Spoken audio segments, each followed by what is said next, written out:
जुले नमस्कार, आदाब सारे बच्चों को।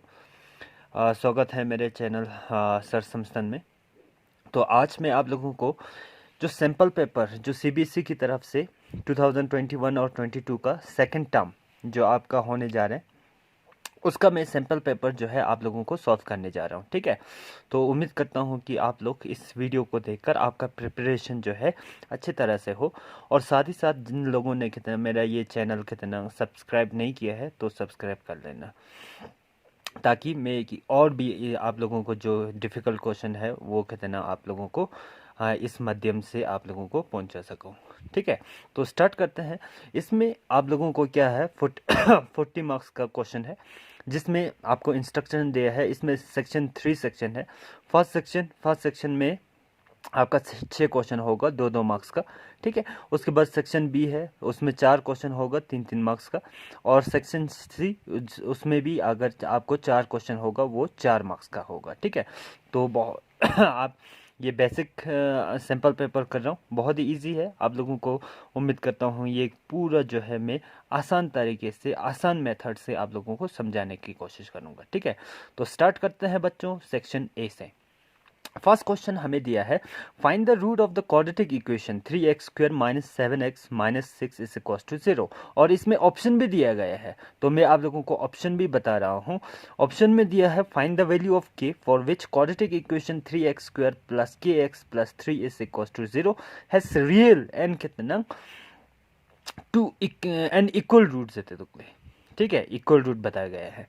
तो यहाँ पे देखिए 3x² माइनस 7x माइनस 6। सबसे पहले मैंने क्या किया यहाँ पे सिंपल पेपर में 3x² माइनस 7x माइनस 6, इसको हम कितना रूट निकालना है। तो मैं कितना आप लोगों को मिडिल टर्म स्प्लिट की माध्यम से ये करने जा रहा हूँ। ठीक है, तो मिडिल टर्म स्प्लिट में क्या करता है, x² के कोफिशिएंट और x जो कांस्टेंट टर्म होते हैं उन दोनों को मल्टीप्लाई करते हैं। 3 इंटू 6 18 को हम दो फैक्टर निकालते हैं, जिसका मिडिल टर्म हम बनाते हैं 9 2 ज़ा 18।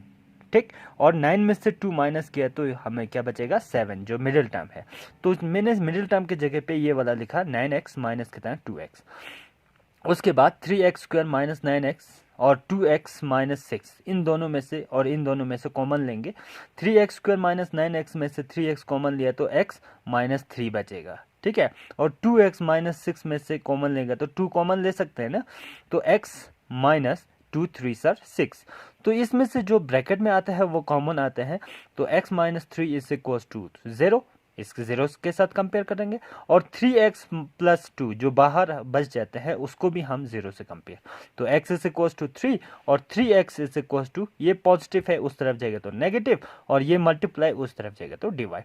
तो ये हो गया आपका 2 रूट। ठीक, उसके बाद और वाला ऑप्शन जो है मैं करने जा रहा हूँ। और वाला ऑप्शन में आपको क्या यहाँ दिया गया है 3x² प्लस kx प्लस कितना 3, और क्वेश्चन में बताया गया है कि इसका 2 रूट आएगा, हैज रियल रूट, राइट। तो रियल रूट का मतलब ये होता है कि d इज इक्वल टू 0, यानी कि d का वैल्यू क्या है आपको कितना पढ़ाया गया है, d मतलब कितना डिस्क्रिमिनेंट इज इक्वल टू कितना 0 के बराबर। तो d का वैल्यू क्या है b² minus 4ac is equal to कितना 0। तो मैं इसी के साथ कंपेयर करूंगा, तो b के जगह पे आप यहाँ पे कितना a b c का कितना हमने वैल्यू निकालना है। a का वैल्यू कितना है 3, b का वैल्यू कितना है k, और c का वैल्यू कितना है 3। तो b जगह के k है तो k का स्क्वायर माइनस 4 इंटू a के जगह पे 3 और c के जगह पे भी 3 इक्वल टू 0। तो k का square k² minus 36 is equal to 0। k² is equal to, ये नेगेटिव है उस तरफ जाएगा तो पॉजिटिव, और स्क्वायर को अगर हम इस तरफ भेजेंगे तो अंडर रूट हो जाएगा। तो 36 का परफेक्ट स्क्वायर क्या है 6, तो k का वैल्यू कितना आ जाता है 6। ठीक है, ओके नेक्स्ट क्वेश्चन पे जाते हैं, क्वेश्चन नंबर 2। नेक्स्ट क्वेश्चन यहाँ बताया गया है 2 cube each of volume 64 centimeter cube are joined end to form a cuboid. Find the total surface area of cuboid so formed. इसमें बताया गया है 3 क्यूब को अगर हम 3 क्यूब अगर हम ज्वाइन कर देते हैं एंड टू एंड, उन तीनों को ज्वाइन कर देते हैं तो एक क्यूबॉइड की शेप बन जाएगा, क्यूबॉइड फिगर बन जाएगा। तो इस क्यूबॉइड का हमने सरफेस एरिया फाइंड करना है, ठीक है। तो आपको इसका वॉल्यूम दिया गया है, वॉल्यूम ऑफ क्यूब। तो लेट द साइड बी, हमने क्या लेना है, एक्स लेना है। वॉल्यूम ऑफ क्यूब हमें पता है 64 सेंटीमीटर क्यूब, और हमें ये भी पता है कि वॉल्यूम ऑफ क्यूब क्या होता है। Volume of cube is equal to कितना, साइड का क्यूब होता है कि नहीं होता है, साइड का क्यूब, यानी कि साइड को हम x लेंगे तो x का क्यूब बन जाते हैं, ठीक है। तो x cube is equal to कितना, 64। क्यूब को जैसे स्क्वायर को इस तरफ लाएगा तो क्या हो जाएगा, स्क्वायर रूट, अंडर रूट बन जाएगा। तो इसी तरह क्यूब को इस तरफ लाएगा तो क्यूबिक रूट बन जाते हैं, ठीक है, सॉरी, क्यूबिक रूट बन जाते हैं। तो x इज इक्वल टू 64 का परफेक्ट क्यूब क्या हो जाता है, 4। तो जैसे हम इसको देखेंगे क्यूबॉइड कितना हमारा था, तो यहाँ से यहाँ तक 4 है, तो यहाँ से यहाँ भी 4 है, यहाँ से यहाँ भी 4 है कि नहीं है, 4 आ जाते हैं। तो लेंथ कितना बन जाता है, लेंथ यहाँ से लेकर यहाँ तक, यानी कि 4 4 4, यानी कि 4 3 सर 12, ब्रेथ तो वही रहेगा 4, हाइट भी वही रहेगा 4। तो सरफेस एरिया ऑफ क्यूबॉइड, उसके बाद हमने क्या करना है, सरफेस एरिया ऑफ क्यूबॉइड देखना है। Okay, surface area of cuboid क्या है, 2 times length breadth plus breadth height plus height length, यही तो है। तो 2 टाइम्स लेंथ हमारा 12 था, ब्रेथ हमारा 4, हाइट हमारा 4, ब्रेथ हाइट 4 और लेंथ 12। तो 12 इंटू 4 48, 4 4 सर 16, 12 4 सर 48, राइट। तो इन सब को प्लस किया तो मैंने 112 आया, मल्टीप्लाई बाय इस 2 के साथ मल्टीप्लाई करेगा तो 224 सेंटीमीटर स्क्वायर। अब ये सरफेस एरिया निकल रहा है तो स्क्वायर हमने यहाँ पे लिखेंगे। तो ये हो गया क्वेश्चन नंबर 2 कंप्लीट, ठीक। उसके बाद हम नजर चाहते हैं क्वेश्चन नंबर 3 पे। An inter house cricket match was organise by a school में एक क्रिकेट मैच कितना ऑर्गेनाइज किया इंटर हाउस के बीच में। Distribution of run made by the student is given below, और जिन लोगों ने कितना, जिन बच्चों ने कितना वहाँ उस क्रिकेट मैच में रन बनाया वो दिए गए हैं। Find the median run. अब इसमें क्वेश्चन बता रहा है कि मीडियन निकालने हैं, ठीक है। तो यहाँ पे रन स्कोर 0 से लेकर 20 रन बनाने वाला नंबर ऑफ स्टूडेंट 4 है, इसी तरह दिया गया है। क्लास इंटरवल और कितना फ्रीक्वेंसी हमें दिया गया है। अब मीडियन निकालना है। तो यहाँ पे देखिए, सबसे पहले मैंने रन स्कोर, जो क्लास इंटरवल भी हम कह सकते हैं, उस यहाँ पे मैंने लिख दिया 0 to 20, 20 to 40, 20 to 60 फ्रीक्वेंसी दिया गया है। उसके बाद CF कम्युलेटिव फ्रीक्वेंसी हमें निकालना है। कम्युलेटिव फ्रीक्वेंसी कैसे निकालते हैं, देखिए, सबसे जो फर्स्ट वाला फ्रीक्वेंसी है उसको ऐसे रख देते हैं। उसके बाद जितना 4 पे ये 6 प्लस करते हैं, 4 + 6 10, 10 पे ये 5 प्लस करते हैं, नेक्स्ट 15, 15 पे 3 18, 18 पे 4 22। यानी कि टोटल यहाँ पे प्लस करके ये कितना आया 22। तो CF जो लास्ट में आता है उसको N भी कहते हैं, या इन सब को प्लस करके भी N कह सकते हैं, ठीक है। तो N हमारा कितना आया 22। अब N, ये जो मीडियन का एक फॉर्मूला आता है, median is equal to L plus कहता है N/2 - CF upon F multiply by H। L मतलब होता है लोअर लिमिट, क्या होता है, लोअर लिमिट। N तो नंबर डिवाइडेड बाय 2, CF मतलब कम्युलेटिव फ्रीक्वेंसी, F मतलब फ्रीक्वेंसी, H मतलब इन दोनों की जो अपर लिमिट और लोअर लिमिट होता है ना, लोअर लिमिट और upper limit, sorry, lower limit और upper limit, lower limit upper limit, इन दोनों को कितना के बीच में जितना भी कितना फ्रीक्वेंसी होगा, गैप होगा, उसको H कहते हैं। तो देखो N हमारा 22 आया, तो 22 divided by 2 which is equals to 11। अब 11 जो है कौन सी फ्रीक्वेंसी में आ रहा है, देखो 11 जो है, इस 11 से बड़ा कौन सा है, 10 है कि 15 है, 15 है ना। तो ये वाला जो पार्ट जो है वो हमने मीडियन चूज करना है, मीडियन क्लास है, ठीक है। तो इसमें कितना जो फ्रीक्वेंसी आएगा वो F कहते हैं।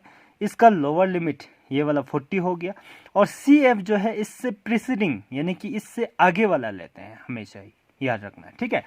तो यही चीज हम फॉर्मूले में पुट करें। L हमारा कितना आया, L हमारा 40, ठीक। N/2 मतलब आया 11 माइनस CF मैंने बताया जो प्रीसीडिंग आता है 10 अपॉन F मतलब फ्रीक्वेंसी 5 आया, और मल्टीप्लाई बाय H हमारा कितना है 0 to 20, 20 to 40, मतलब 20 गैप है तो 20, ठीक है। उसके बाद 40 plus 11 minus 10, 1/5 into 20, 5 1 5, 5 4 20, 4 1 4, 40 plus 4 which is equals to 44, 44 is the median, ठीक है। इसी के साथ हमारा थर्ड क्वेश्चन भी complete. Okay, next. Okay student, so next हमारा फोर्थ क्वेश्चन है। थर्ड क्वेश्चन हमने किया था। फोर्थ क्वेश्चन में find the common difference of a arithmetic progression 4 9 14। If the first term change to 6 then the common difference remain the same, then write the new arithmetic progression. अब arithmetic progression AP में कुछ question आता है, यहाँ पे कुछ term दिया है 4 9 14, तो ये फर्स्ट टर्म है, ये सेकंड टर्म है, ये थर्ड टर्म है, ठीक है। अर्थमेटिक प्रोग्रेशन में क्या करना है, डी निकालना है। डी मतलब होता है कॉमन डिफरेंस।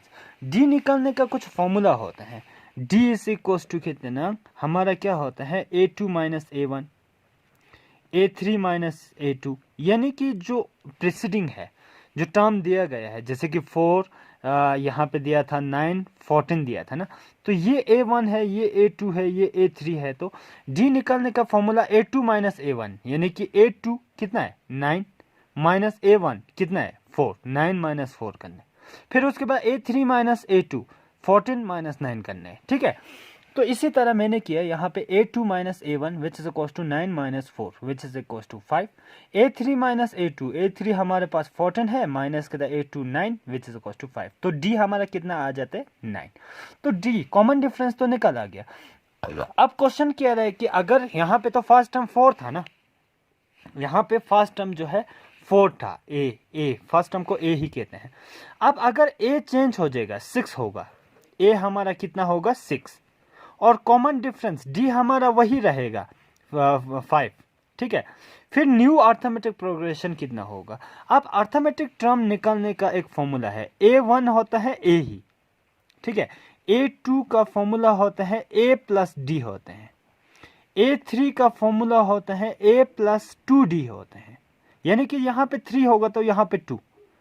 अब जैसे कि a4 निकालना होगा तो a प्लस कितना, एक कम 3d, इसी तरह करते जाएगा करते, जैसे कि a10 निकालना होगा तो a प्लस कितना, एक कम 9d, इसी तरह निकालते जाते हैं, ठीक है। तो यहाँ पे देखो, अगर a according to question a हमारा 6 होगा, d सेम होगा 5, ठीक है।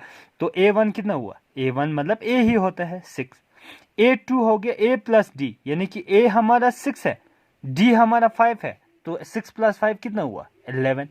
a3 is equal to a plus 2d बताया मैंने, एक कम लिखने के लिए, तो a तो हमारे पास 6 है, 2 इंटू डी हमारा 5 है, 2 5 10, 10 प्लस 6 16, तो इसी तरह 2 3 के तरह हमने टर्म लिख दिया, ठीक है। इसी तरह ये क्वेश्चन भी कंप्लीट। नेक्स्ट क्वेश्चन आपका आ जाता है वही कितना स्टैटिस्टिक में से, the mode of the following frequency, इसमें मोड दिया गया है 38 mode, find the value of x. अब इसमें से एक फ्रीक्वेंसी नहीं होगा, जैसे कि इसमें नहीं है कि नहीं है, एक्स दिया है, इसका वैल्यू निकालने। देखो इसको कैसे निकालेंगे मोड का एक फॉर्मूला होता है ये वाला, मोड मतलब होता है L प्लस कितना f1 minus f0, 2 times f1 minus f0 minus f2 multiply by h। h और L तो मैंने पहले ही बता दिया। अब यहाँ पे देखो, जो मैंने क्लास इंटरवल और फ्रीक्वेंसी ऐसे लिख दिया, सबसे बड़ा फ्रीक्वेंसी कौन सा है, सबसे बड़ा फ्रीक्वेंसी इसमें से दिखाई दे रहा है कि 16 है, जो अभी है, ठीक है 16। तो वही कितना टेबल, वही कितना लाइन हमने चूज करना है, और जो कितना सबसे बड़ा है उसको f1 लिखते हैं, उसके ऊपर वाले को f0, उसके नीचे वाले को f2, और जो कितना इसका इस क्लास में से लोअर लिमिट ये वाला 30, ठीक है। अब इसी चीज को हमने पुट करना है, मोड हमें दिया गया है 38, ठीक है। तो मोड इज इक्वल टू, ये मैंने फॉर्मूला लिख दिया, मोड हमें दिया गया है 38 is equal to L, lower limit हमारा कितना था 30, प्लस कितना f1 हमारा था 16 माइनस f2 हमारा 12, 2 इंटू कितना f1 16 माइनस f0 कितना 12 माइनस f2 जो है x है, इंटू कितना h मतलब इन दोनों के बीच में कितना गैप है 10 10 10 तो 38 ये पॉजिटिव है, इस तरफ लाएगा तो क्या हो जाएगा negative, is equal to 16 minus 12 4, 16 into 2 32 minus कितना 12 माइनस कितना x इंटू 10 खोरंगले 10 वही लिखा है, ठीक है। 38 minus 30 which is equal to 8, 4 तो वैसे ही लिखा। 32 माइनस 12 किया तो 20 माइनस x इंटू h मतलब 10 हाइट जो है। 8 तो वही 10 4 सर कितना हो गया 40 अपॉन 20 माइनस एक्स। ये मल्टीप्लाई सो डिवाइड है, उस तरफ जाएगा तो क्या हो जाएगा मल्टीप्लाई। तो 8 2 sir 16 160 minus 8 into x, add x is equal to 40। ये पॉजिटिव है, उस तरफ जाएगा तो क्या हो जाएगा नेगेटिव। नेगेटिव किया और प्लस माइनस माइनस माइनस किया तो minus 120 minus minus cancel, 8 multiply है, उस तरफ जाएगा तो क्या हो जाएगा डिवाइड हो जाएगा। तो जैसे 8 के साथ कैंसिल किया तो 8 15 सर कितना 120, तो x का वैल्यू हमारे पास कितना आ जाता है 15, ठीक है। तो ये हो गया यहाँ पे कितना जो फ्रीक्वेंसी नियर दिया गया था वो हमारे पास कितना आ जाता है 15 आ जाता है, ठीक है। ओके, 5th क्वेश्चन भी कंप्लीट। अब हमारा रह जाता है 6th क्वेश्चन जो सर्कल चैप्टर में से दिया गया है, ठीक है। और इसका क्या ऑप्शन भी दिया गया है और भी दिया गया है, वो दोनों हम करेंगे। ओके स्टूडेंट, तो यहाँ पे 6 क्वेश्चन दिया है जो सेक्शन ए का लास्ट क्वेश्चन है। X Y and M N are the tangent drawn at the end point of the diameter D of a circle with centre O. Proof that X Y is parallel to M N. ये जो figure दिया गया है X Y और M N, ये जो है दो टेंजन है, ठीक है। एक्स वाई भी एक टेंजन है। टेंजन क्या होता है, जिन बच्चों को पता नहीं है ये मैं बता देता हूँ। टेंजन मतलब वो लाइन होता है जो सर्कल की एक पॉइंट को टच होके जाते हैं। जैसे कि एक सर्कल होता है, सर्कल कितना, सर्कल का इनफिनिटी नंबर ऑफ पॉइंट होते हैं, राइट। तो उसी इनफाइनाइट नंबर ऑफ पॉइंट में से ऐसा लाइन जो कितना इस सर्कल के एक पॉइंट को, उस इनफिनिटी पॉइंट में से एक पॉइंट को अगर टच होकर निकलते हैं उसको क्या कहते हैं टेंजेंट कहते हैं। तो यहाँ पे जो एक्स वाई दिया है और एम एन दिया है ये टू टेंजेंट है। ड्रॉन अब ये जो है कहाँ पे ड्रॉन किया गया है, जो डायमीटर डी ई है ना उसके एंड टू एंड, यहाँ पे और यहाँ पे। और जैसे कितना यहाँ पे आ जाता है फिर क्या आ जाता है, ये कितना सेंटर हो गया। सेंटर से सरकमफ्रेंस तक कितना क्या कहते हैं रेडियस कहते हैं। यहाँ से यहाँ भी फिर रेडियस है सेम, ठीक है। तो यहाँ पे देखिए मैंने यहाँ ड्रॉ कर दिया, यहाँ से यहाँ तक रेडियस है, यहाँ से यहाँ तक रेडियस। और हमें ये थ्योरम तो पता है कि सेंटर से पॉइंट ऑफ कांटेक्ट जहाँ पे टेंजेंट टच होते हैं पॉइंट डी या पॉइंट ई, यहाँ पे कितना डिग्री फॉर्म होता है 90 डिग्री फॉर्म होता है। तो यहाँ पे मैंने लिख दिया O D is a radius, O D radius है तो एंगल ओ डी वाई कितना डिग्री है 90 डिग्री है। ये इक्वेशन फर्स्ट मैंने रख दिया। सिमिलरली अगर ओ ई भी रेडियस है तो कितना ये एंगल भी, एंगल ओ ई एम भी कितना है 90 डिग्री है ये तो पता है, ठीक है। From first and second we get, इन दोनों में से हमें देखा जाए तो 90 सेम है, कट हो जाएगा। तो angle O D Y is equal to angle O E M हो जाएगा जो अल्टरनेट इंटीरियर एंगल है। और हमने 9th क्लास में पढ़ा है जब भी दो लाइन का ट्रांसवर्सल में से अल्टरनेट इंटीरियर दोनों बराबर होगा इट्स मीन दो लाइन जो है पैरेलल बन जाते हैं। Therefore X Y is parallel to M N, ठीक है। ओके नेक्स्ट इसका और भी दिया गया है, वो भी हम देख लेते हैं। देखिए इसमें और भी दिया गया है। In the given figure a circle is inscribed in a quadrilateral A B C D. Given A B इतना दिया है, बी सी इतना दिया है, सी डी इतना दिया है। अब ए डी निकलना है, ए डी कितना होगा। तो मैंने जैसे कितना इस क्वेश्चन को देखा, हमें ये पता होता है जब भी दो सर्कल का दो कितना टेंजेंट इसी तरह आ जाते हैं, ठीक है। ये पॉइंट ऑफ कांटेक्ट है, ये पॉइंट ऑफ कांटेक्ट, ये पॉइंट पी है फॉर एग्जांपल, ये ए है, ये बी है।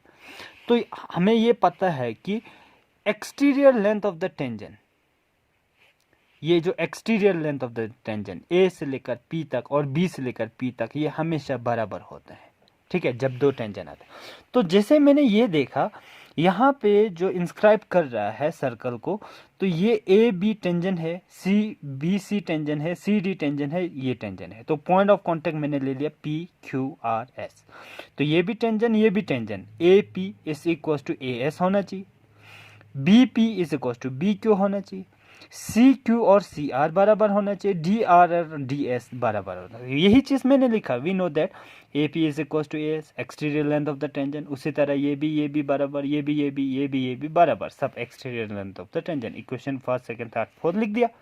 फिर उसके बाद adding first second and fourth लिखा, जिसमें मैंने ये देखा कि ए बी कैसे बन सकते हैं। ए बी बन सकते हैं ए पी पे बी पी प्लस करने से, तो वही चीज़ मैंने किया, A P plus B P plus C D कैसे बन सकते हैं, C R plus D R करके, C R plus D R किया, तो 4